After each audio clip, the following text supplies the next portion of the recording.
Hello students, welcome to V science classes.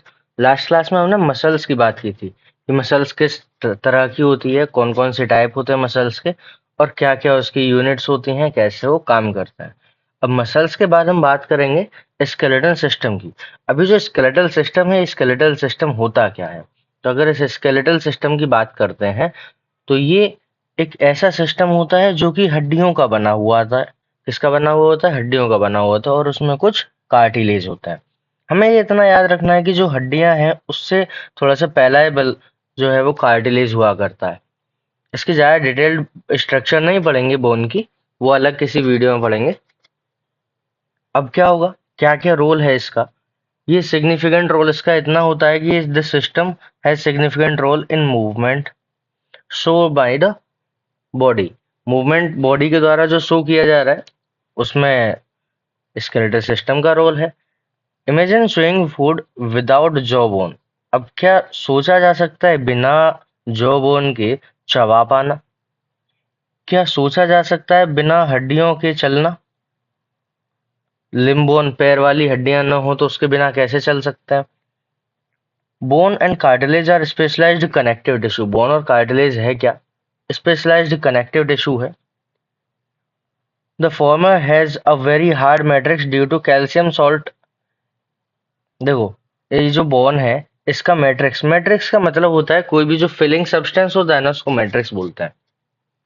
Bone का matrix जो है वो हार्ड होता है, क्यों? क्योंकि उसमें कैल्शियम सॉल्ट का डिपॉजिट होता है। And latter has slightly pliable matrix due to chondroitin salt. और इसमें कॉन्ड्रीशियन सॉल्ट डला होता है जिस कारण से थोड़ा सा पेलाइबल हो जाता है। इन ह्यूमन, हम किसकी बात कर रहे थे? ये बोन की बात कर रहे थे तो हार्ड मैट्रिक्स हो गया कैल्शियम सॉल्ट की वजह से। कार्टिलेज की बात कर रहे हैं तो कॉन्ड्रीशियन सॉल्ट की वजह से थोड़ा सा पेलाइबल मैट्रिक्स हो जाता है। मतलब कार्टिलेज बोन के कंपेयर में थोड़ा सा सॉफ्ट होता है और फ्लेक्सिबल भी होता है। In human being this system is made up of 206 bone. अब ह्यूमन में कितनी बोन्स होती हैं? तो 206 हड्डियां होती हैं। 206 हड्डियां होती हैं एडल्ट में। बच्चों में 306 अराउंड होती हैं। ये प्लस माइनस चलता है, तो यहाँ पे इसका भी कारण है प्लस माइनस क्यों चलता है कि वो जो बोन्स होती हैं, इतनी सारी बोन्स फ्यूज हो जाती हैं। मतलब अगर मैं 306 बोलूँ तो 306 से 206 जो बोन हो गई हैं, ये कहाँ गई बाकी सारी? तो ये सब फ्यूज हो जाती हैं। अब कितनी फ्यूज होती हैं? तो अप्रोक्स 100 बोन फ्यूज हो जाती हैं। अब क्या होगा?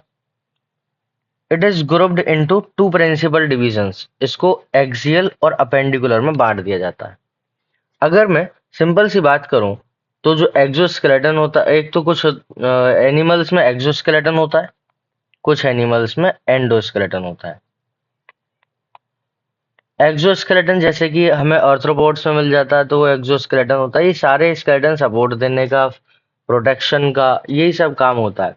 एंडोस्केलेटन जैसे ह्यूमन बॉडी के अंदर एंडोस्केलेटन होता है। अब क्या होगा? इसमें एक्सियल और अपेंडिकुलर को अलग अलग पढ़ा गया है, तो हम भी एक बार एक्सियल और अपेंडिकुलर को अलग से देख लेते हैं। तो क्या क्या होगा इसमें, क्या क्या हम पढ़ेंगे? तो सबसे पहला पॉइंट क्या होगा इसमें कि स्केलेटन। स्केलेटन के पास 206 हड्डियां होती हैं। स्केलेटन सिस्टम में 206 हड्डियां होती हैं। इसको हम दो भागों में बांटेंगे। कौन कौन सा होगा वो? एक होगा एक्सियल और एक होगा अपेंडिकुलर।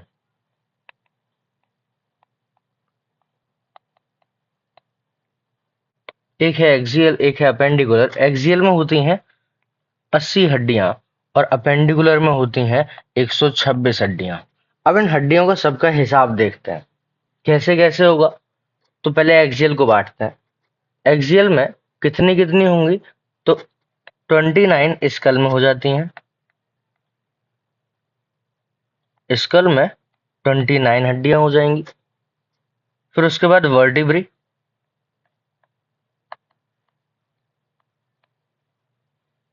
वर्टिब्रल कॉलम में 26।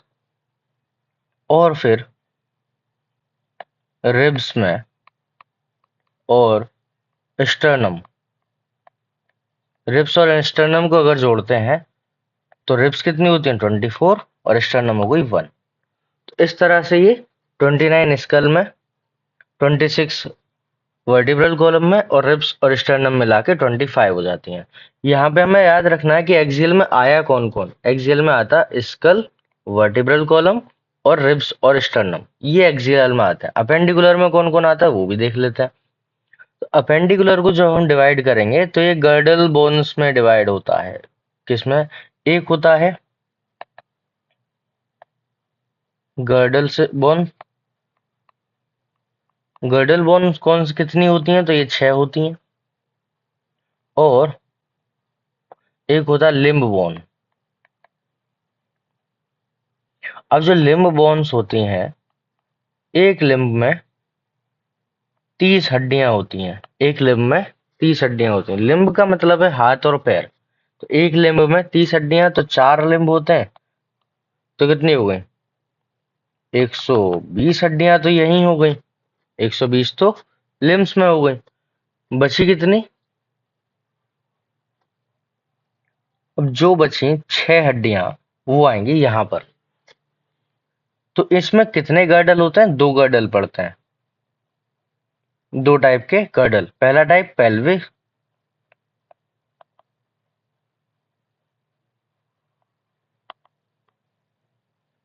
और दूसरा पेक्टोरल। पेल्विक गर्डल और पेक्टोरल गर्डल। अब पेल्विक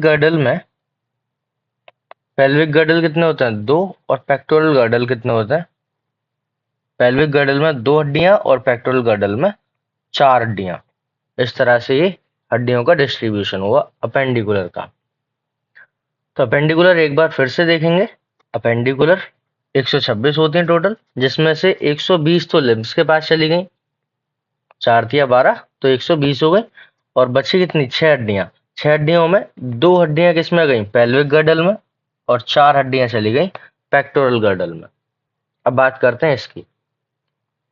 इसमें जो स्कल है, स्कल को भी डिवाइड किया गया है, क्योंकि वर्टिब्रल कॉलम तो 26 हो गए, 24 रिब्स और एक स्टर्नम। अब स्कल को डिवाइड करते हैं 4 पार्ट में।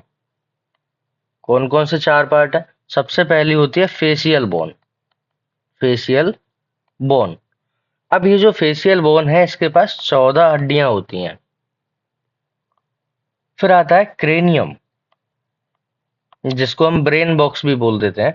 तो इसके पास 8 हड्डियां होती हैं। फिर आती हैं ईयर ऑसिकल्स। ईयर ऑसिकल्स, इनको हम ऑडिटरी ऑसिकल्स के नाम से भी जानते हैं।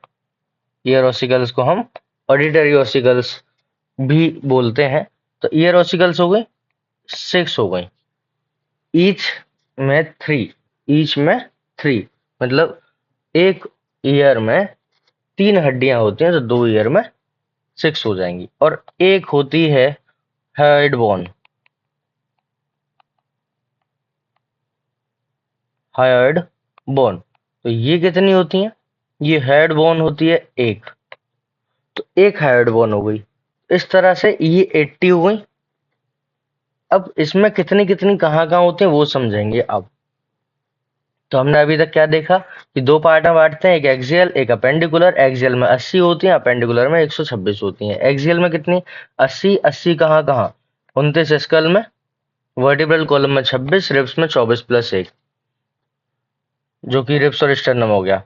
अपेंडिकुलर में गर्डल्स हो जाएंगे। गर्डल बोन में 6 होती हैं, लिम्स में 120 होती हैं। 4 लिम्स होते हैं, तो 30 से 1 में होती हैं, 120 हो गए। स्कल को बांटेंगे, फेशियल की 14, क्रेनियम की 8, ईयर ऑसिकल्स 6 और हायर्ड बोन 1। गर्डल की बांटेंगे तो 2 पेल्विक गर्डल में और 4 पेक्टोरल गर्डल में बोन्स हुआ करते हैं। तो इस तरह से ये स्केलेटल सिस्टम में एक्सियल और अपेंडिकुलर क्या था वो हमने देख लिया। अब हम आगे बात करते हैं इसमें होगा क्या।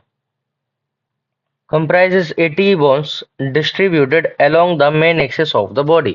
बॉडी के मेन एक्सिस में, मतलब अगर मैं कहूं तो ये वाला जो हिस्सा है, ये वाला, तो ये पूरा एक्सियल में जाता है और इसके बाद जो बचा वो सारा अपेंडिकुलर में जाता है।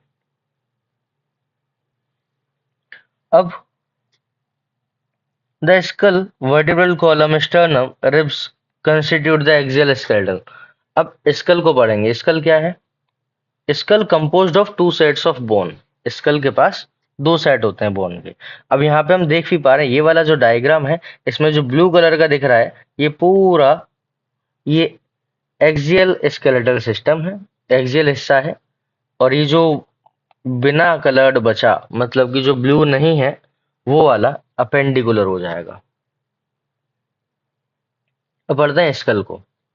स्कल में कौन कौन सी बोन का क्या क्या काम होता है वो जरा समझते हैं, क्योंकि इसमें कई सारी बोन्स दे रखी हैं। पहले इनका काम समझ लेते हैं। जैसे ये तो पूरा ब्रेन बॉक्स है, इसको बोलता है क्रेनियम। अब इसमें ब्रेन सुरक्षित रखा जाएगा। सबसे पहले स्फेनॉइड बोन दे रखी है, फिर फ्रंटल है। फ्रंटल का काम क्या है? फ्रंटल बोन जो है वो एंटीरियर पार्ट है। फ्रंटल बोन क्या है? एंटीरियर पार्ट है। फोरहेड है जिसको बना बोलते हैं, ये जो हिस्सा है इसको हम बोलते हैं कौन सा? ये है फ्रंटल। अब ये जो फ्रंटल बोन है एंटीरियर पार्ट बना रही है, कितनी होती है नंबर में? तो ये एक होती है नंबर में। अब आगे बात करते हैं पेराइटल की। तो ये है पेराइटल, ये वाली, ये पेराइटल है यहां तक। ऐसे ही दूसरी भी होती है, तो ये नंबर में दो होती हैं।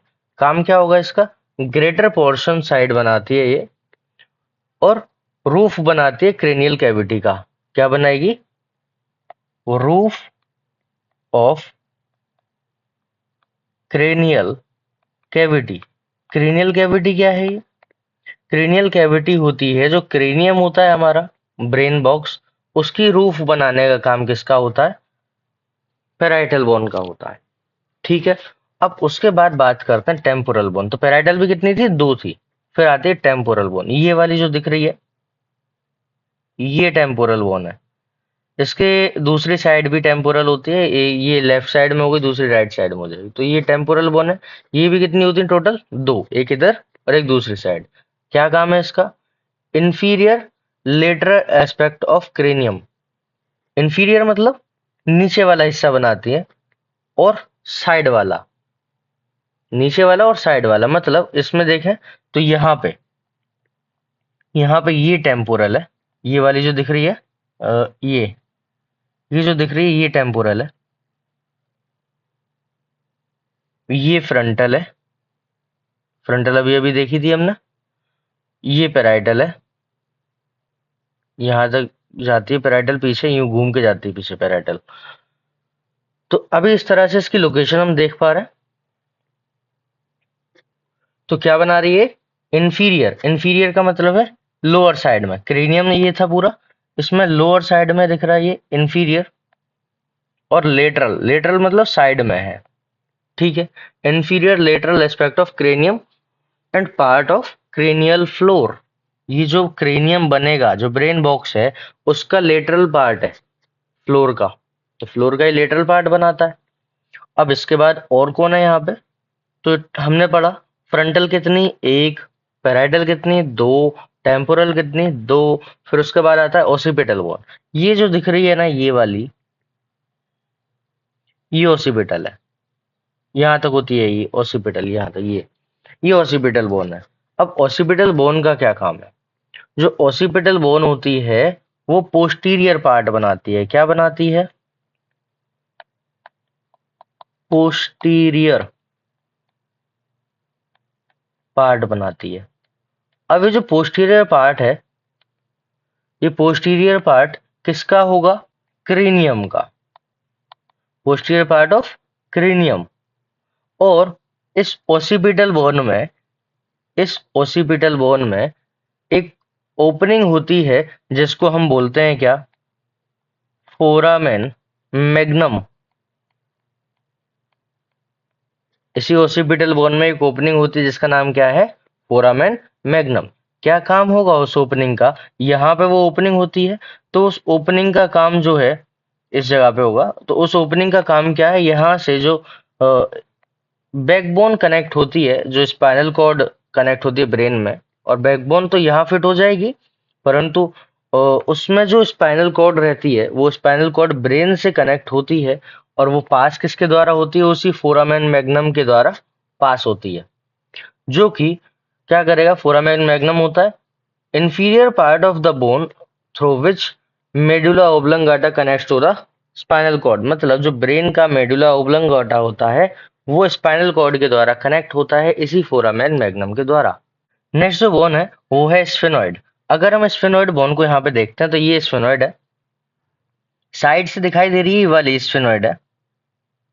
कितनी होती हैं ये? एक होती है, पर ये पूरे क्रेनियम में इस तरह से क्रॉस बनाती है, मतलब ये यहाँ से भी दिखेगी और यहाँ से भी दिखेगी, मतलब कि पूरे इस हिस्से में स्फेनॉइड दिख जाएगी। काम क्या होगा इसका वो समझते हैं। जो स्फेनॉइड बोन है ना, वो स्फेनॉइड बोन मिडिल पार्ट बनाती है बेस ऑफ स्कल का। इसका बेस ऑफ स्कल का। तो ये क्या करेगी, middle part of base of skull, skull में मिडिल पार्ट बनाएगी, और क्रेनियम की जितनी भी बोन है सबको साथ में रखेगी। Hold all the cranial bones, जितने भी क्रेनियम की बोन है उनको साथ में रखेगी। तो मिडिल पार्ट बनाती है बेस का और बेस ऑफ स्कल का, और क्या करेगी, जितने भी क्रेनियल बोन्स हैं उन सबको साथ में रखेगी। साथ में कैसी होती है ये, तो ये शेडल शेप्ड की होती है। शेडल शेप्ड कौन सा होता है ये? सैडल शेप होता है, सैडल का मतलब होता है घोड़े की काठी। अभी काठी क्या होता है, जो घोड़ा होता है ना उसके ऊपर जो इंसान बैठता है, तो जिस स्ट्रक्चर पे बैठता है उसको हम सैडल बोलते हैं। तो सैडल की शेप का ये स्फेनॉइड बोन देखने को मिलती है। इसमें एक कैविटी होती है जिसको हम सेला टर्सिका बोलते हैं। ये जो सेला टर्सिका नाम की कैविटी है, ये वही वाली कैविटी है जिसमें पिट्यूटरी ग्लैंड को रखा जाता है। ये सेला टर्सिका नाम की जो कैविटी है, तो इसमें पिट्यूटरी ग्लैंड को रखा जाता है। तो किस बोन में होती है? स्फेनॉइड बोन में होती है। तो सेला टर्सिका कहाँ है? स्फेनॉइड बोन में। Middle part of skull, middle part of base of school कौन बना रहा है? Sphenoid bone. सभी बोन्स को होल्ड करके कौन रख रही है? Sphenoid bone. सैडल शेप की कौन है? Sphenoid bone. तो इस तरह से स्फेनॉइड बोन कंप्लीट होती है। अब क्या आता है फिर? Ethmoid bone. एथमोइड बोन को और समझते हैं। एथमोइड बोन जो है, ये एथमोइड बोन स्पंज लाइक होती है। स्पंज लाइक क्यों होती है? परफोरेटेड होती है, इसलिए स्पंज लाइक होती है। कैसी होती है? परफोरेटेड होती है। यहां से दिख रही है कुछ इस तरह से, इतनी सी दिख रही है, ये जो अंदर की तरफ होती है थोड़ा सा, तो ये कौन सी है? एथमोइड बोन है। अभी नेजल कैविटी के पास दिख रही है ना, तो इसका रोल भी कुछ वहीं पे है। तो कैसी है ये? स्पंज लाइक है। अब स्पंज लाइक है अपीयरेंस में, तो क्या होगा? Located on mid line. मतलब मिड लाइन क्या होता है? बीच में, मतलब इधर से भी दिख जाएगी और दूसरी साइड से भी दिख जाएगी, तो लगभग बीच में होती है। Located on mid line in the anterior part of cranial floor. मतलब ये जो क्रेनियम है इसके एंटीरियर पार्ट पे, यहाँ टर्मिनल के आसपास, यहाँ पे इस जगह पे लगभग ये प्रेजेंट होगी, और क्रेनियल फ्लोर का एंटीरियर पार्ट बनाती है। क्रेनियल फ्लोर का मतलब क्या है? ये क्रेनियम है, ब्रेन बॉक्स है, इसका जो फ्लोर है ना, उसका एंटीरियर पार्ट जो है, टर्मिनल पार्ट जो है आगे वाला, वो एथमोइड बोन बनाती है। ठीक है। अब ये जो है कैसी होती है? क्रिबरी फॉर्म होती है। क्रिबरी फॉर्म, ये क्या मतलब हुआ? तो क्रिबरी फॉर्म, क्रिबरी फॉर्म का मतलब होता है छननी जैसी, छननी जैसी प्लेट, ऐसे जिसमें पोर हो कई सारे, जिसमें कई सारे पोर होते हैं उसको क्रिबरी फॉर्म बोल देते हैं। तो क्रिबरी फॉर्म प्लेट होती है। अब क्या करेगी ये? नेजल कैविटी की छत बनाती है। अब देखो यहाँ पे ये जो है ये नेजल कैविटी है, यहाँ पे जैसा कि हम पढ़ते हैं तो ये नेजल कैविटी है। अभी नेजल कैविटी है तो इसकी जो रूफ बनाने का काम है, ये किसका काम है? एथमोइड बोन का काम है। तो नेजल कैविटी की रूफ भी कौन बना रहा है? Ethmoid bone. क्या होगा इसमें? जो पोर्स हैं, परफोरेशंस हैं, उस परफोरेशन से क्या होगा इसमें, उस परफोरेशन से जो नर्व है, ऑल्फैक्टरी नर्व है, वो ऑल्फैक्टरी नर्व पास होती है। अभी ऑल्फैक्टरी नर्व, ऑल्फैक्शन मतलब olfaction related to nose, olfaction related to nose. तो जो ऑल्फैक्टरी नर्व है या जो भी नर्व है वो पास किसके द्वारा होंगी, वो एथमोइड बोन में जो परफोरेशन है उसी के द्वारा पास होती है। अब ये क्या होगा, perpendicular plate forms superior portion of the nasal septum. जो परपेंडिकुलर प्लेट है कुछ इस तरह से, वो नेजल सेप्टम का सुपीरियर पोर्शन कुछ इस इधर वाला एरिया बनाती है। तो इस तरह से एथमोइड बोन भी कंप्लीट हुई। तो एथमोइड कितनी होती है, एक होती है जो दोनों साइड से दिखाई देती है। फिर स्फेनोइड कितनी होती है, वो भी एक होती है। ऑसिपिटल हमने पढ़ी थी एक, टेम्पोरल दो, पेराइटल दो और फ्रंटल एक। तो इस तरह से ये जो अभी अभी हमने पढ़ी वो क्रेनियम की थी। अब पढ़ेंगे किसकी, फेशियल की। तो फेशियल की पढ़ते हैं। अब इसमें कौन कौन सी है, जैसे यहाँ पे लेक्राइमल दिख रही है, लेक्राइमल बोन है, नेजल बोन है। तो पहले लेक्राइमल बोन पढ़ता है। तो लेक्राइमल बोन जो होती हैं वो दो होती हैं। कितनी होती हैं ये, दो। तो लेक्राइमल बोन दो होंगी नंबर में। साथ में बहुत पतली होती हैं ये, थिन होती हैं। Bone house of bone house lacrimal sac, मतलब कि जो लेक्राइमल बोन है ये बहुत पतली बोन होती है। नेजल बोन, अगर मैं नेजल बोन की बात करूं तो नेजल बोन जो होती है वो ब्रिज होती है नोज में,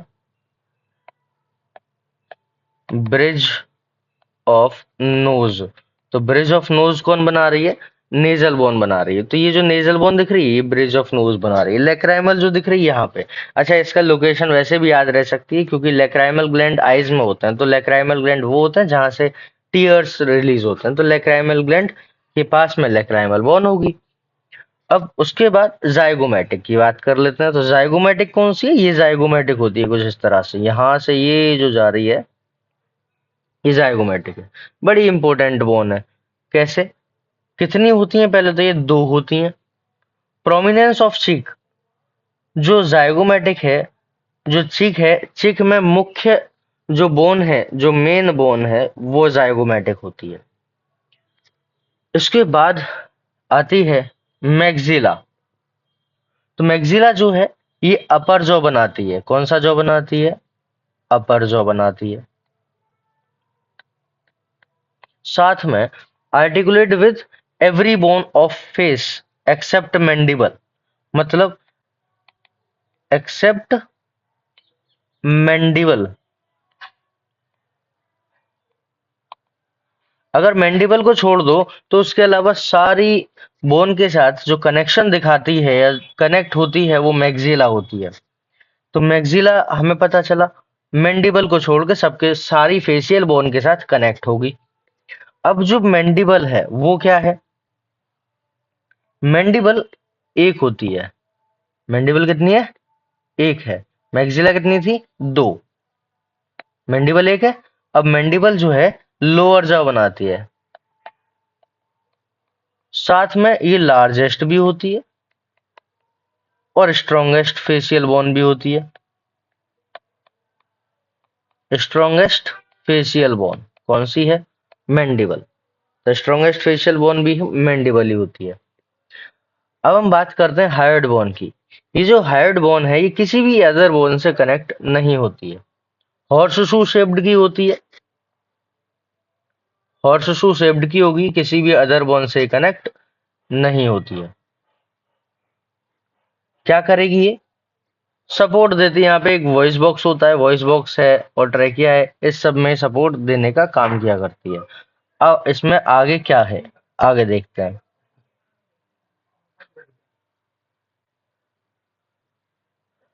तो यहाँ पे क्रेनियल और फेशियल टोटल हो गई 22 बोन। क्रेनियम में 8 होती हैं, फेशियल में 14 होती हैं। क्रेनियम में कितनी होती हैं, 8 होती हैं और फेशियल में 14 बोन हुआ करती है। अब ईयर ऑसिकल्स में 3 बोन होती हैं छोटी छोटी। कौन कौन सी, मेलियस, इनकस, स्टेपीज, जिसको हम कंबाइंडली ईयर ऑसिकल्स बोल देते हैं। अब एक बार सारी फेशियल बोन्स को एक साथ देख लेते हैं कौन कौन सी कितनी कितनी होती हैं। तो यहाँ पे सबसे पहले नेजल बोन। नेजल बोन कितनी हो जाएंगी? तो नेजल बोन 2 होती हैं। हमने बात की थी ब्रिज ऑफ नोज बनाने का काम इसका होता है। दूसरी मैक्सिला, कितनी होती हैं? 2 होती हैं। मैक्सिला भी 2 होंगी। क्या करेंगी? अपर जॉ बनाती हैं। अपर जॉ के साथ में सभी जितनी भी फेशियल बोन है सभी के साथ कनेक्ट होती है एक्सेप्ट वन, मैंडिबल के साथ छोड़ के। तीसरी होती है जाइगोमेटिक। जाइगोमेटिक भी 2 होती हैं। मेन बोन जो है चीक में वो जाइगोमेटिक ही होती है। फिर आती है लैक्राइमल। लैक्राइमल जो है वो भी 2 होती हैं। फिर आती है पैलेटाइन। पैलेटाइन भी 2 होती हैं। फिर आती है इंफीरियर कोंका, जिसको हम इंफीरियर नेजल कोंका बोलते हैं। तो यहाँ पे हमने पैलेटाइन की बात नहीं की थी, पैलेटाइन के बारे में और पढ़ते हैं कि पैलेटाइन जो होती है वो make posterior part of hard palate. Hard palate जो होता है, माउथ में जब देखते हैं ना ऊपर की तरफ जीभ लगाते हैं तो हार्ड टिश्यू दिखाई देता है, हड्डी जैसा। तो हार्ड पैलेट का जो पोस्टीरियर पार्ट होता है पीछे की तरफ वाला, वो पैलेटाइन बनाता है। मगर मतलब अगर हम मुंह में देखें तो जो ऊपर की तरफ जॉ है हमारा, उसमें दांत के बीच में जो प्लेट होती है उसको पैलेट बोलते हैं। तो ये हार्ड पैलेट बनाने का काम करती है, हार्ड पैलेट का पीछे वाला हिस्सा, posterior part. And form the floor, और फ्लोर बनाएगी lateral walls of the nasal cavity. Nasal cavity के लेटरल वॉल भी बनाता है। ये पैलेटाइन की बात हो गई। अब बात आती है इंफीरियर नेजल कोंका। अब ये इंफीरियर नेजल कोंका भी कितनी होती हैं? तो ये भी 2 होती हैं। अब इसका क्या काम है? ये इंफीरियर पार्ट, इंफीरियर वॉल बनाता है नेजल कैविटी की। नेजल कैविटी कौन सी? Inferior wall of nasal cavity. जबकि पैलेटाइन लेटरल वॉल बना रही थी। पैलेटाइन कौन सी बना रही थी? Lateral wall of nasal cavity. Inferior concha कौन सी बना रही है? Inferior nasal concha. तो inferior wall of nasal cavity साथ में ये क्या करेगा? एयर को पास करता है, मतलब साफ करता है। क्लियर द एयर, कौन सी एयर साफ करेगा ये? दैट पास थ्रू नोज, जो भी नोज से एयर पास हो रही है उसको क्लियर करने का काम भी इंफीरियर नेजल कोंका का होता है। फिर इसके बाद आती है वोमर। अभी जो वोमर है इसमें 1 होती है। मैंडिबल जो है वो भी 1 होती है। वोमर का काम क्या है? वोमर जो होती है ना वो ट्रायंगुलर बोन होती है। ट्रायंगुलर बोन होगी जो कि inferior portion of, inferior portion बनाएगी किसका? नेजल सेप्टम का। नेजल सेप्टम क्या है? सेप्टम का मतलब होता है दीवार जैसी स्ट्रक्चर। तो नेजल सेप्टम का इंफीरियर पोर्शन जो बनाने का काम है वो वोमर का होता है। उसके बाद मैंडिबल है। मैंडिबल हमने पढ़ा था लोअर जो बनाती है, लार्जेस्ट होती है और स्ट्रॉन्गेस्ट फेशियल बोन इसको बोल देता है। तो इस तरह से इसमें हायर्ड बोन अलग से काउंट करेंगे और एक ईयर ऑसिकल वो भी अलग से काउंट की जाएगी। तो हम अगर देखें तो एक होती है हायर्ड बोन। हायर्ड बोन कैसी होती है? यू शेप की होती है।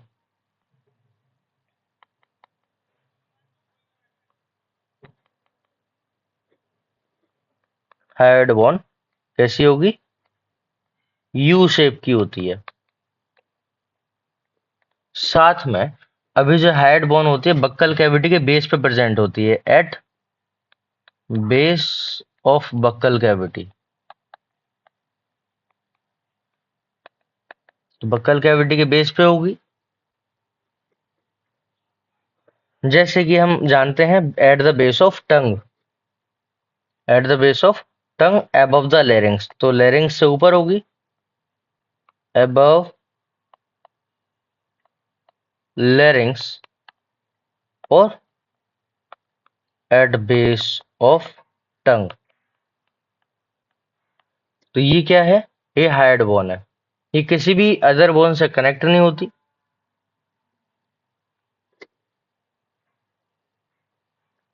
अगर हम कहें हायर्ड बोन प्लस टंग,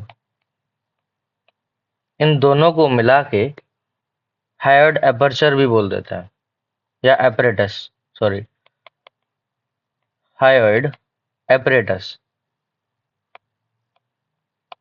तो हायर्ड एपरेटस क्या होता है, हायर्ड बोन की बात अगर टंग के साथ की जा रही है तो इन दोनों को कंबाइंडली हायर्ड एपरेटस बोल दिया जाता है। तो इस तरह से ये वाली जो पढ़ी हमने, ये सारी कौन सी थी, ये फेशियल में काउंट होती हैं। हायर्ड बोन को भी इसी में काउंट करते हैं कई जगह पे, और कुछ जगह में अलग से पढ़ते हैं, तो इसको हमने एडिशनल की तरह से पढ़ लिया। और तीन होती हैं ईयर ओसिकल्स। ईयर ओसिकल्स कौन सी, मेलियस, इनकस, स्टेपिस, तो वो तीन ईयर ओसिकल्स हो गए। अब इसमें एक बार देख लेते हैं कौन कौन सी कहाँ कहाँ है। जो ये जो दिख रही है ना, ये जो बोन है,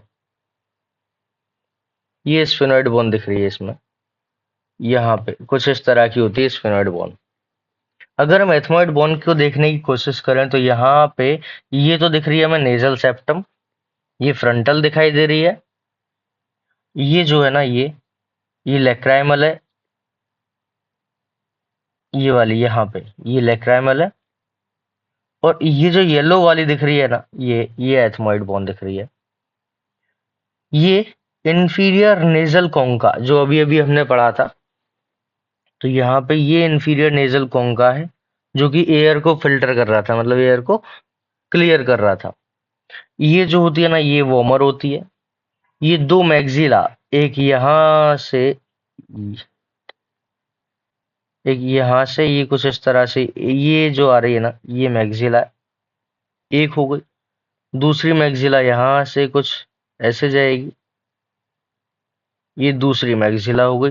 तो दो मैग्जिला थी, मैंडिबल एक ही थी, यहाँ से लेके ये पूरी मैंडिबल दिखाई दे रही है। अगर इसको साइड से देखें तो ये मैंडिबल है, ये वाली। अब यहाँ पे ये जो दिख रही है ये टेम्पोरल थी, ऐसे यूं जा रही है, ये टेम्पोरल है। ये पैराइटल है, इधर से यूं दिखाई दे रही है, ये पैराइटल है। ये फ्रंटल है, ये ऑसिपिटल है पीछे। ये वाली जो दिख रही है ये ऑसिपिटल है। तो यहाँ पे फ्रंट व्यू देखा एथमोइड का, एथमोइड को अलग से देखते हैं तो एथमोइड कुछ इस तरह की दिखती है। ये एंटीरियर व्यू है इसका, ये पोस्टीरियर व्यू है, ये क्रिस्टा गली, ये सब पढ़ेंगे मेडिकल में, यहाँ का कोई काम नहीं है इसका, नीट में कोई नहीं पूछेगा। तो बस इस डायग्राम को याद रखना कि कुछ इस तरह की जो होती है वो एथमोइड बोन होती है। यहाँ पे इसकी लोकेशन हो गई, ये एथमोइड बोन की लोकेशन है, कुछ इस तरह की, इसको हम ऑब्जर्व भी कर पा रहे हैं, यही शेप है। तो ये शेप यहाँ पे हमें दिखाई दे रही है, ठीक है। अब बात करते हैं ये जाइगोमेटिक बोन की। ये जो पिंक कलर की दिख रही है ये साइड में, ये जाइगोमेटिक बोन है। मैग्जिला हमने देख ही ली थी अभी अभी, ये मैग्जिला है ऑरेंज वाली जो दिख रही है। अब ये हायर्ड बोन है, ये कौन सी है, ये हायर्ड बोन है। मैंडिबल, हायर्ड बोन, ये लेरिंक्स है। तो टंग के बेस पे ये हायर्ड बोन हुआ करती है, ये एंटीरियर व्यू है इसका, और ये इसका राइट लेटरल व्यू है। ये जो दिखाई दे रही है ये वाली, ये है ईयरोसिकल्स की एक बोन जिसको बोलते हैं मेलियस। और ये जो दिखाई दे रही है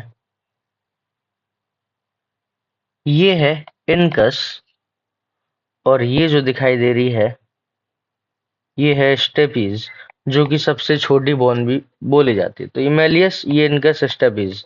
जो मेलियस होती है ना, वो मेलियस हैमर शेप की होती है। मेलियस कैसी होगी,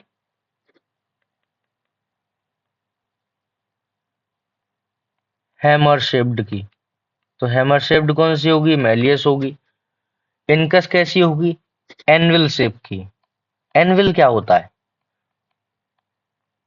जो मोची होता है ना, तो मोची के पास जिस पे रख के वो जोते को बनाता है तो उसको हम एनविल बोलते हैं। तो वो एनविल शेप की इनकस होती है। स्टेपीज क्या होता है? जो घुड़सवार पैर रखता है जिस पे स्ट्रक्चर पे, उसको स्टेपीज बोलते हैं। तो स्टेपीज का किसके ऐसी होती है? Strip shape. स्ट्रिप शेप की स्टेपीज होती है। तो ये सबकी इनकी शेप याद रख लेनी है हम। आगे क्या होगा?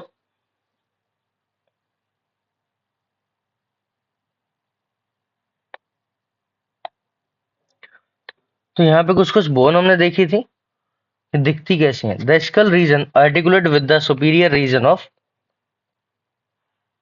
Vertebral column.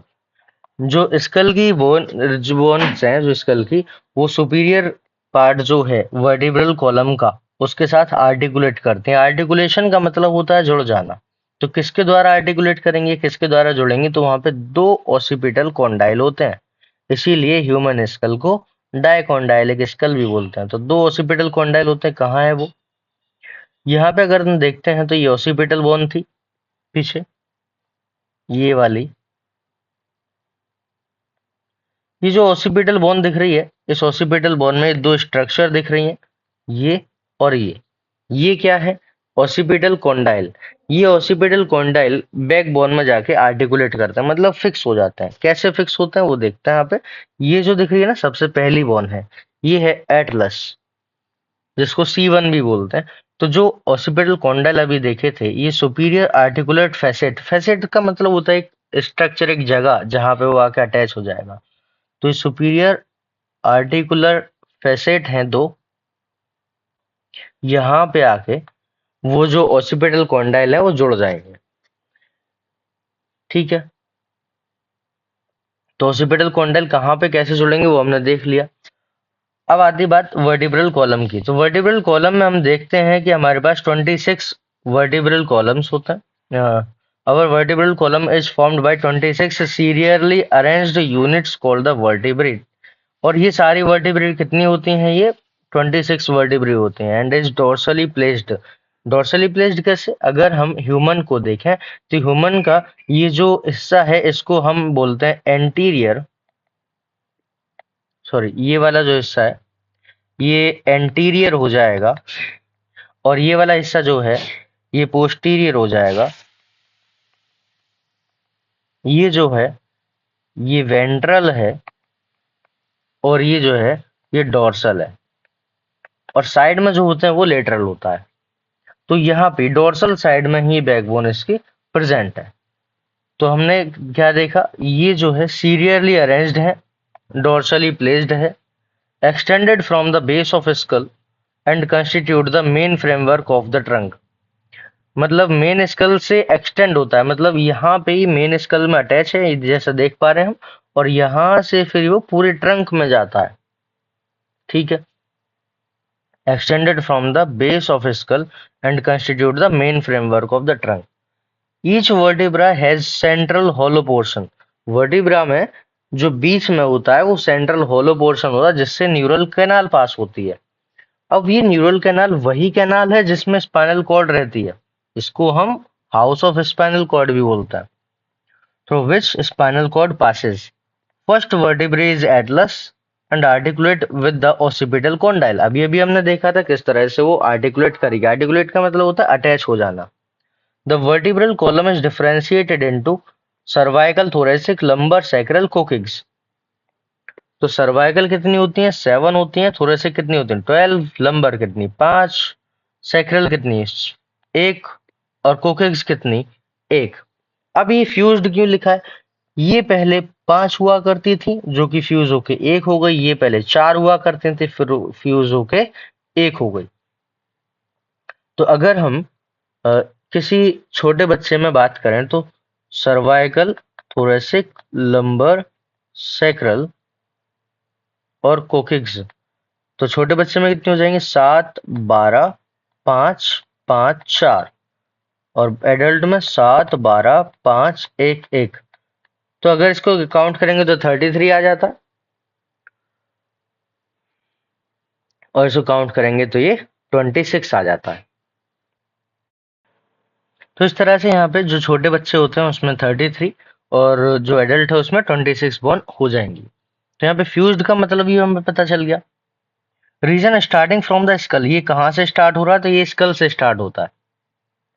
Number of cervical vertebrate are 7 in almost all mammals, ये फिक्स है, याद रखना है कि लगभग सभी मेमल्स में जो नंबर ऑफ सर्वाइकल वर्टिब्रा होता है वो फिक्स होता है। कितना होता है? तो 7 होता है। The vertebral column protect the spinal cord, क्या करेगी वर्टिब्रल कॉलम? तो स्पाइनल कॉर्ड को प्रोटेक्शन प्रोवाइड करती है, सपोर्ट द हेड, हेड को भी सपोर्ट देगी, and serves as the point of attachment over the ribs and musculature of the back. जो बैक की मस्कुलेचर है, मस्कुलेचर से मतलब होता है muscles, muscles of the back और रिब्स को अटैचमेंट के लिए साइट प्रोवाइड कराने का काम भी बैकबोन का ही होता है। स्टर्नम एक अकेली बोन होती है, फ्लैट बोन होती है, जो कि वेंट्रल मिडलाइन ऑफ थोरेक्स में से पास होती है। वेंट्रल मिडलाइन मतलब वेंट्रल साइड, ये हमने पढ़ी थी अभी अभी, वेंट्रल साइड बोलते हैं इसको। अभी वेंट्रल साइड में ये जो दिख रही है ना, ये स्टर्नम है। अभी स्टर्नम जो है ये फ्लैट बोन होती है और ये जो कुछ इस तरह से होती है। यहाँ पे ये जो स्ट्रक्चर है इसको जिफॉइड प्रोसेस बोलता है। अब आगे क्या क्या होगा, किस तरह से होगा? तो there are 12 pair of ribs, कितनी पेयर रिब्स होती हैं? तो 12 पेयर होते हैं। 12 पेयर का मतलब है 24, 12 पेयर मतलब 24। 1 2 3 4 5 6 7 8 9 10, ये 11 और यहाँ 12, ये 12 और ये 11, ठीक है। तो अब इसमें जो 11 और 12 होती है वो फ्लोटिंग रिब्स होती है। तो ये जो आ रही है ये फ्लोटिंग रिब्स 11th है, ये जो फ्लोटिंग रिब्स है ये 12th है। तो एक सेट ये 12 का और एक सेट ये 12 का, तो दोनों को मिलाकर 24 हो जाते हैं टोटल। नेक्स्ट क्या होगा? Each rib is thin flat bone connected to the dorsally to vertebral column. अब ये जो बोन है, मान लो इसी को लेते हैं, तो ये पीछे बैकबोन से जाके कनेक्ट है, जैसा यहाँ पे देख पा रहे हैं, ये बैकबोन से कनेक्ट है सारी पीछे vertebral column, and ventrally to the sternum, और आगे से ये स्टर्नम से कनेक्ट है सारी। तो डॉर्सली कहाँ से कनेक्ट है? वर्टिब्रल कॉलम से। वेंट्रली कहाँ से कनेक्ट है? स्टर्नम से। तो अब हर बोन के पास दो आर्टिकुलेशन सरफेस है, मतलब it has two articulation surface on its dorsal end hence bicephalic. तो ये कैसी कहलाएगी? बाइसेफेलिक कहलाएगी। तो दोनों साइड से अटैच है ना, तो एक बैकबोन से भी अटैच है, दूसरी साइड से ही ये स्टर्नम से अटैच है, इसलिए दो आर्टिकुलेशन सरफेस हो गए। तो दो आर्टिकुलेशन सरफेस होने के कारण इसको बोलते हैं bicephalic. First 7 pair are called true ribs, क्यों? क्योंकि ये जो पहली 7 हैं ये डायरेक्टली बैकबोन से स्टर्नम के बीच में कनेक्ट होती है। कैसे? इधर बैकबोन से इधर स्टर्नम से डायरेक्ट कनेक्ट है सारी ये 7 तक। लेकिन ये अगर 8वीं देखते हैं तो ये बैकबोन से तो कनेक्ट है इधर पीछे, पर ये डायरेक्ट स्टर्नम से न कनेक्ट होके 7वीं वाली से ही फ्यूज हो गई। सेम इसी तरह से जो 9th है वो भी ऐसी पीछे से कनेक्ट है, पर ये डोर्सली कनेक्ट है, वेंट्रली 7th से मर्ज हो रही है सारी। तो कौन कौन सी? फर्स्ट 7 कौन सी है? ट्रू रिब्स है। Dorsally they are attached to the thoracic vertebrae and ventrally connected to the sternum। जबकि sternum with the help of hyaline cartilage, ये इंपॉर्टेंट पॉइंट है, याद रखना है कि क्या स्टर्नम के द्वारा किसके मदद से कनेक्ट होती है? तो हाइलन कार्टिलेज की मदद से कनेक्ट हो जाएगी। 8th 9th 10th, ये तीन पेयर जो हैं 8th 9th और 10th, ये तीन पेयर फॉल्स रिब्स कहलाती हैं। क्यों कहलाती हैं फॉल्स रिब्स? क्योंकि ये जो 8th है वो भी 7th से आके फ्यूज हो जाती है, 9th है वो भी 7th से, और 10th है वो भी 7th से जाके फ्यूज हो जाएगी, डायरेक्टली कनेक्ट नहीं होती स्टर्नम से।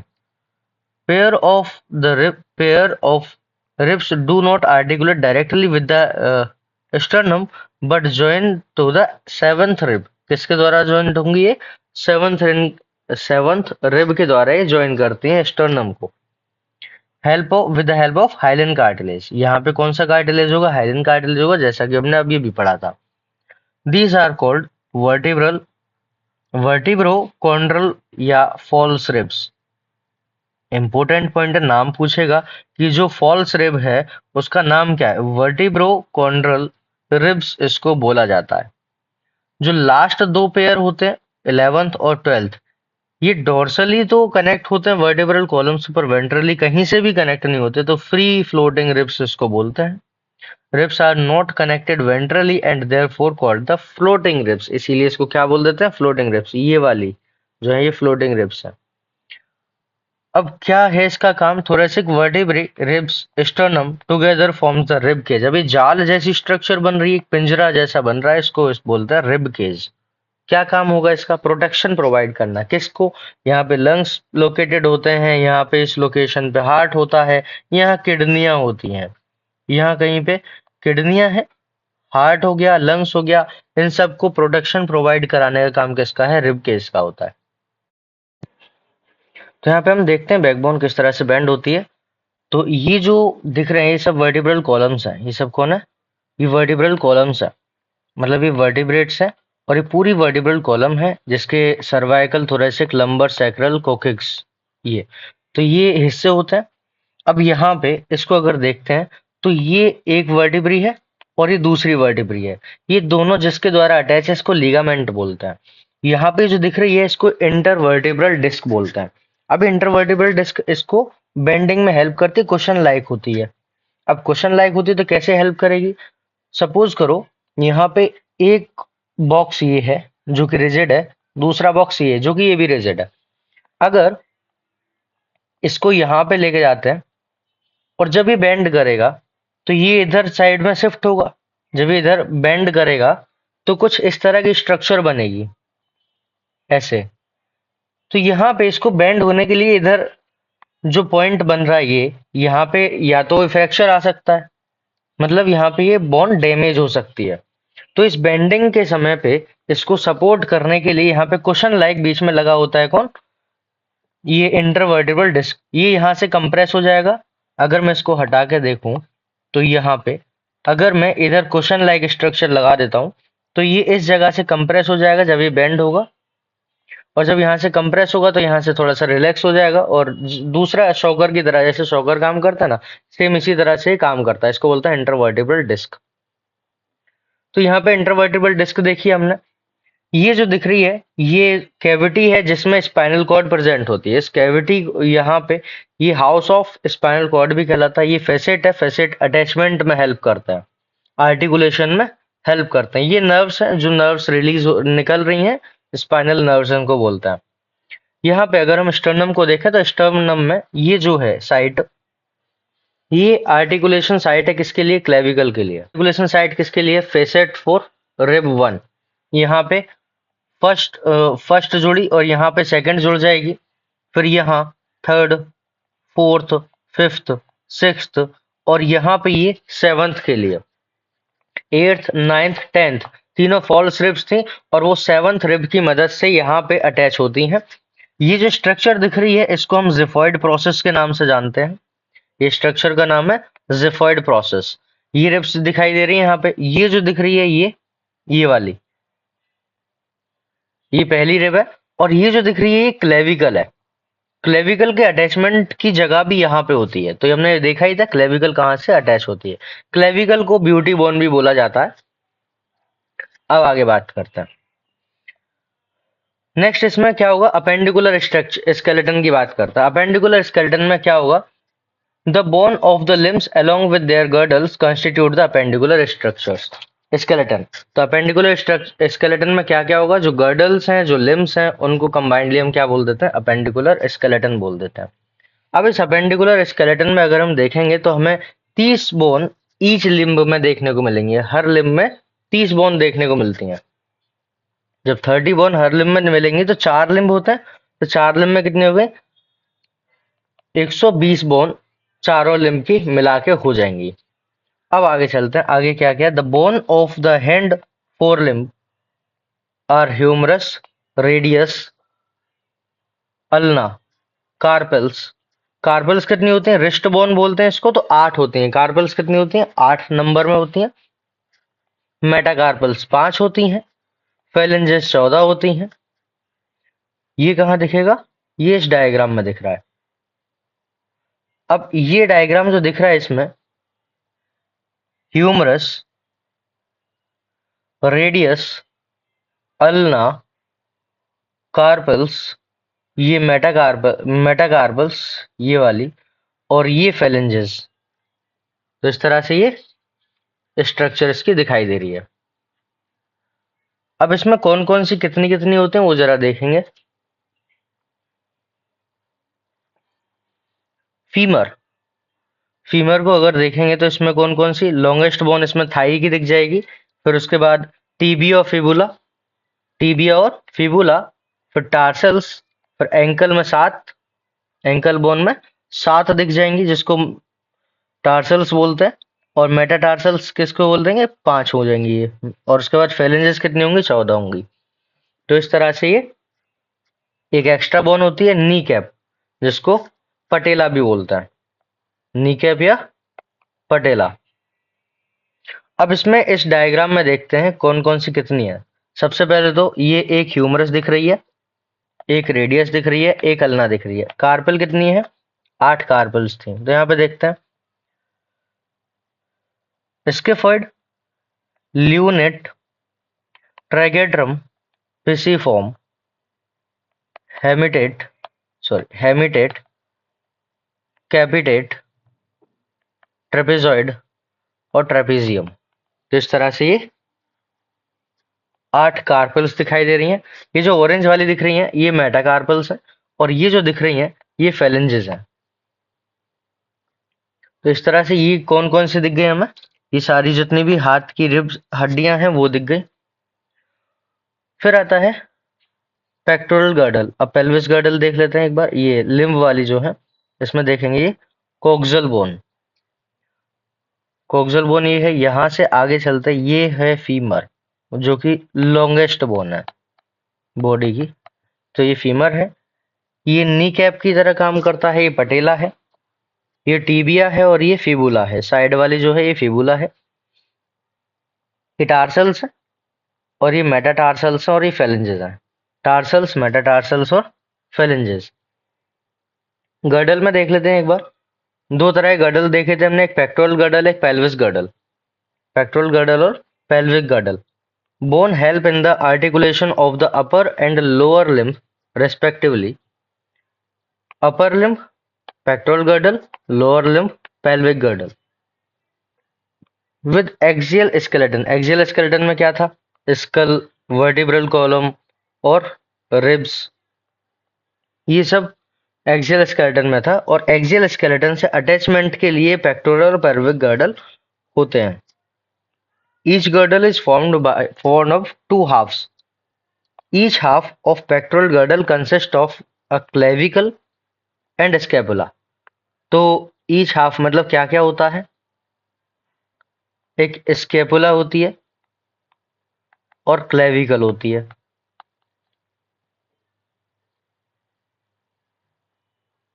तो क्लेविकल और स्केपुला मिला के कौन सी बनेगी? पेक्टोरल गर्डल, पेक्टोरल गर्डल बन जाएगा। अगर आगे देखें तो scapula is large triangular flat bone. Scapula कैसी है? लार्ज ट्रायंगुलर है, फ्लैट बोन है, जिसके पास situated in dorsal part of the thorax between second and seventh ribs। Important point है कि यहाँ पे जो स्केपुला है वो ट्रायंगुलर शेप की होगी, फ्लैट बोन होगी, जो कि कहाँ प्रेजेंट होती है? Dorsal part of thorax. Thorax के डोर्सल पार्ट मतलब बैकबोन साइड में, बिटवीन सेकंड और seventh ribs. The dorsal flat triangular body of scapula has slightly elevated ridge called spine। अब ये जो ट्रायंगुलर बॉडी है स्केपुला, इसके पास कुछ एलिवेटेड स्ट्रक्चर है जिसको स्पाइन बोल देते हैं, which projects as a flat expanded process called acromion. अभी जो प्रोजेक्टेड होती है एक्रोमियन प्रोसेस कहलाती है। The clavicle articulate with this. तो क्लेविकल किसके साथ जोड़ती है? एक्रोमियन प्रोसेस के साथ जोड़ती है। Below the acromion is a depression called the glenoid cavity। Acromion process के नीचे देखेंगे तो ग्लेनोइड कैविटी इसमें देखने को मिल जाएगी, which articulate with the head of humerus to form shoulder joint. बाद में वो शोल्डर जॉइंट बनाती है, किसके साथ? ह्यूमरस के साथ जुड़ के। Each clavicle is long cylindrical bone with two curvatures. This bone is commonly called collar bone और इसको ब्यूटी बोन भी बोला जाता है। तो यहाँ तक हमने कॉलर बोन और ब्यूटी बोन देखा। अब इसको देखते हैं एकदम एक बार डायग्राम में। तो डायग्राम में अगर यहाँ पे देखेंगे तो ये जो दिख रहा है ये एक्रोमियन प्रोसेस है, ये फ्रंट व्यू है इसका। ये ट्रायंगुलर शेप की फ्लैट बोन है, यहाँ पे एक्रोमियन प्रोसेस दिख रहा है। ये इसका बैक व्यू देखेंगे तो यहाँ पे ये जो रिज लाइक स्ट्रक्चर दिख रही है ये एक्रोमियन प्रोसेस है। यहाँ से जाती हुई कुछ इस तरह से ये दिखाई दे रही है। अब यहाँ से ये जुड़ती हुई क्लेविकल दिखाई दे रही है, यहाँ से जुड़ती हुई क्लेविकल दिखाई दे रही है। अब इसमें ये जो कैविटी दिखाई दे रही है इस जगह पे, ये कैविटी का नाम है ग्लेनोइड कैविटी। कैविटी कौन सी है? Glenoid cavity. ये फ्रंट व्यू देख रहे हैं इसका, ये बैक व्यू है। अब इस ग्लेनोइड कैविटी में ये ह्यूमरस आके जुड़ जाती है। जब ये ह्यूमरस आके जुड़ेगी तो ये यहाँ पे शोल्डर जॉइंट बनाती है। ये कौन सा जॉइंट बनाएगी? शोल्डर जॉइंट बनाएगी। ह्यूमरस हेड है जो कि बॉल की तरह से होता है और ये सॉकेट की तरह से, ये सॉकेट की तरह है और ये जो है ये बॉल की तरह स्ट्रक्चर है, इसमें मूव करेगा तो इसको बॉल सॉकेट जॉइंट बोलता है। यहाँ पे कौन सा जॉइंट हो जाएगा? बॉल सॉकेट जॉइंट हो जाएगा। तो यहाँ पे हमने क्या देखा? ये एक्रोमियन प्रोसेस ये रही, ये जो है ट्रायंगुलर शेप की स्केपुला हो गई, ह्यूमरस हो गई, ग्लेनोइड कैविटी हो गई और ये ह्यूमरस का हेड हो गया, ये इसके साथ जुड़ेगा बॉल सॉकेट जॉइंट के द्वारा। और ये हो गया अपना पेक्टोरल गर्डल। ये कौन सा है? Pectoral girdle. यहाँ पे हमने बैक जो फुट है उसकी बोन भी यहाँ पे दिख रही है। कौन कौन सी है ये जो है कैलकेनस होती है, ये टेलस होती है, ग्रीन वाली जो दिख रही है ये नेविकुलर है, इंटरमीडिएट क्यूनिफॉर्म, लेटरल क्यूनिफॉर्म और यहाँ पे ये मीडियल क्यूनिफॉर्म दिखाई दे रही है, नेविकुलर है। अब बात करते हैं पेल्विक गर्डल की। जो पेल्विक गर्डल है वो दो बोन से बना होता है। दो कॉक्सियल बोन होते हैं इसके पास, consist of two coxal bone. Each coxal bone is formed by fusion of three bone. जो भी एक कॉक्सियल बोन है वो तीन बोन से मिलकर बनी होती है। कौन कौन से? इलियम, इसियम और प्यूबिस। इलियम, इसियम और प्यूबिस तीन से मिलकर बनी होती है। At the point of fusion above bone cavity called acetabulum to which the thigh bone articulate। मतलब जहां पे ये फ्यूज होती हैं वहां पे कैविटी बनती है जिसको बोलते हैं एसिटाबुलम, और जहां पे एसिटाबुलम है वहां पे थाई जो है आर्टिकुलेट करती है, थाई बोन आर्टिकुलेट करती है। Two half of the pelvic girdle meet ventrally to form pubic symphysis, और ये प्यूबिक सिम्फाइसिस बनाती हैं जहां पे दोनों कॉक्सियल बोन फ्यूज होते हैं, कंटेनिंग फाइब्रस कार्टिलेज। ये फाइब्रस कार्टिलेज बनाएंगे। तो इसको देखते हैं एक बार। कुछ इस तरह से यहाँ पे इसका डायग्राम दिखेगा, ये वाला। अगर इस डायग्राम को देखेंगे तो ये एक है, ये दूसरी है। इसमें ये जो है इलियम है, ये एसियम है और ये प्यूबिक बोन है, ये वाली। तो तीन बोन से मिलके बन रही है। ये पूरा एक हाफ है, ये दूसरा हाफ है। ये जो है ये प्यूबिक सिम्फाइसिस कहलाता है, जो कि कार्टिलेजिनस जॉइंट बनाता है। यहाँ पे हिप जॉइंट है और ये जो कैविटी बनेगी यहाँ पे, ये कैविटी का नाम है एसिटाबुलम। इस कैविटी का नाम क्या है? एसिटाबुलम। इस एसिटाबुलम से ये जो हेड है इस फीमर का वो जाके जुड़ जाता है। ये है बेस ऑफ सैक्रम, यहां से पेल्विक इनलेट। ये जो स्पाइन दिख रही है इसका नाम है एसियल स्पाइन, इसकी कोई जरूरत नहीं है। बाकी ये तीन बोन हमें याद रखनी है, इलियम, एसियम और प्यूबिस। ये तीनों मिलके ये गर्डल बनाते हैं। इस गर्डल में एक कैविटी का नाम एसिटाबुलम। नेक्स्ट है जॉइंट्स। जॉइंट्स क्या है? Joints are essentially for all types of movements. Joints जो है वो सभी तरह के मूवमेंट्स कराने के लिए बहुत ज्यादा एसेंशियल होता है। Involving the bony parts of the body, locomotory movement are no exception to this. Joints are point of contact between two bones or between bones and cartilage. हो सकता है बोन से बोन कनेक्ट हो रही है, bone से cartilage connect हो रहा हो, तो उसको हम जॉइंट बोल देते हैं.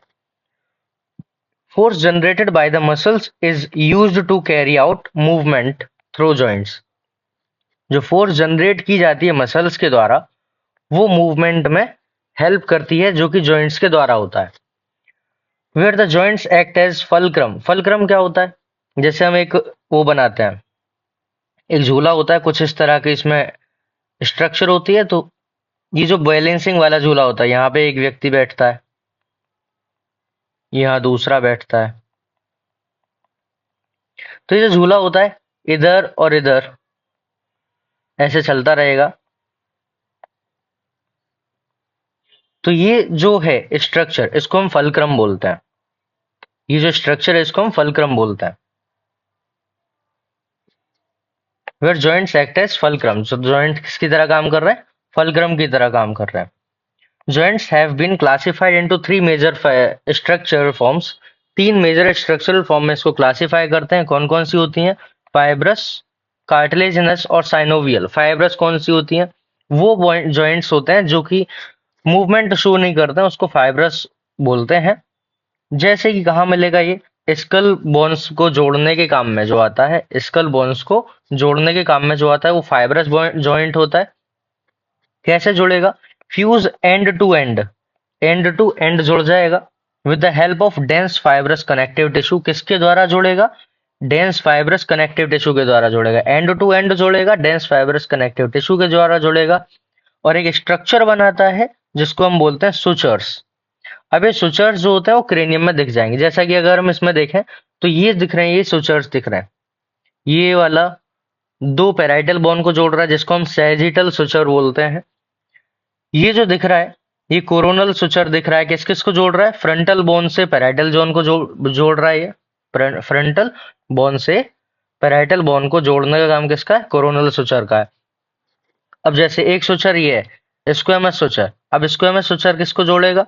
ये पैराइटल बोन से टेम्पोरल को जोड़ रहा है. पैराइटल से टेम्पोरल को जोड़ने का काम किसका है? स्क्वैमस सुचर का है. इस तरह से ये सुचर इसमें देखने को मिल रहा है. जैसे कि ये लैम्डोइडल सुचर है. अब लैम्डोइडल सुचर किसको जोड़ रहा है? पैराइटल से ओसिपिटल को जोड़ने का काम जो है वो लैम्डोइड सुचर का है. इस तरह से इसमें सुचर देखने को मिल जाएंगे. तो ये सुचर्स जो है, ये सुचर्स क्या कहलाएंगे? फाइब्रस जॉइंट कहलाते हैं. अब आता है cartilaginous joint. In cartilaginous joint the bone involved are joined together with the help of cartilage. इसमें कार्टिलेज के द्वारा ये बोन्स जोड़ती हैं एक दूसरे से. The joint between the adjacent vertebrae in the vertebral column is of this pattern and this permit the limited movement. ये जो है लिमिटेड मूवमेंट शो कराती है कार्टिलेजिनस जॉइंट. नेक्स्ट आ जाता है फिर साइनोवियल जॉइंट्स. अब साइनोवियल जॉइंट्स क्या है? Synovial joints are characterized by the presence of fluid-filled synovial cavity. अब साइनोवियल फ्लूइड कहाँ भरा होगा? साइनोवियल कैविटी में. तो साइनोवियल कैविटी में साइनोवियल फ्लूइड भरा होगा, और जिसके कारण वो अच्छे से मूव कर सकते हैं, वो क्या होगा? साइनोवियल जॉइंट्स कहलाएंगे. Cavity between the articulating surface of two bones. जहाँ पे दो बोन्स जोड़ती हैं, उसकी आर्टिकुलेटिंग सरफेस. आर्टिकुलेशन का मतलब होता है attachment. Such an arrangement allow the considerable movement. अब यही अरेंजमेंट जो है एक अच्छा खासा मूवमेंट अलाउ करता है.